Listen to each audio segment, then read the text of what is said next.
అనంతపురం జిల్లా రాప్తాడు నియోజకవర్గం అనంతపురం రూరల్లోని సోములదొడ్డి సమీపంలోనే ఉన్న నారాయణ జూనియర్ కళాశాలను గురువారం సాయంత్రం 6:10 సమయంలో ఇంటర్మీడియట్ విద్యా మండలి ప్రాంతీయ పర్యవేక్షణ అధికారి ఎం వెంకటరమణ నాయక్ అకస్మాత్తుగా నారాయణ జూనియర్ కళాశాలను తనిఖీ చేయడం జరిగింది. నారాయణ జూనియర్ కళాశాలలో హాస్టల్లోను కూడా క్షుణ్ణంగా తనిఖీ చేసి విద్యార్థినీలకు సరైన భోజనం వడ్డిస్తున్నారా లేదా అనే వివరాలను అడిగి తెలుసుకోవడం జరిగింది. ఈ సందర్భంగా అనంతపురం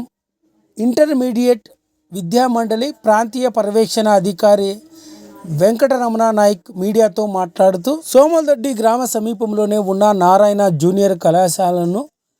అకస్మాత్తుగా తనిఖీ చేయడం జరిగిందని, అదేవిధంగా హాస్టల్లో ఉంటున్న విద్యార్థినీలకు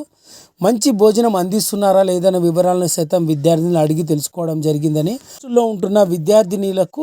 సరైన సౌకర్యాలు అందిస్తున్నారా ఇతర పరిస్థితులను కూడా అడిగి తెలుసుకోవడం జరిగిందని, అదేవిధంగా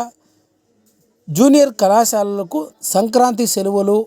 ఈ నెల 11 నుంచి 19వ తారీఖు వరకు ప్రభుత్వం ప్రకటించడం జరిగిందని, సెలవు దినాల్లో ఎవరే కానీ జూనియర్ కళాశాలలు తెరిచి విద్యార్థినీలకు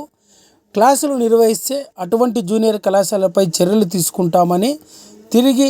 20/1/2025 నుంచినే క్లాసులు ప్రారంభం కావాలని అనంతపురం ఇంటర్మీడియట్ విద్యా మండలి ప్రాంతీయ పర్యవేక్షణ అధికారి వెంకటరమణ నాయక్ పేర్కొన్నారు.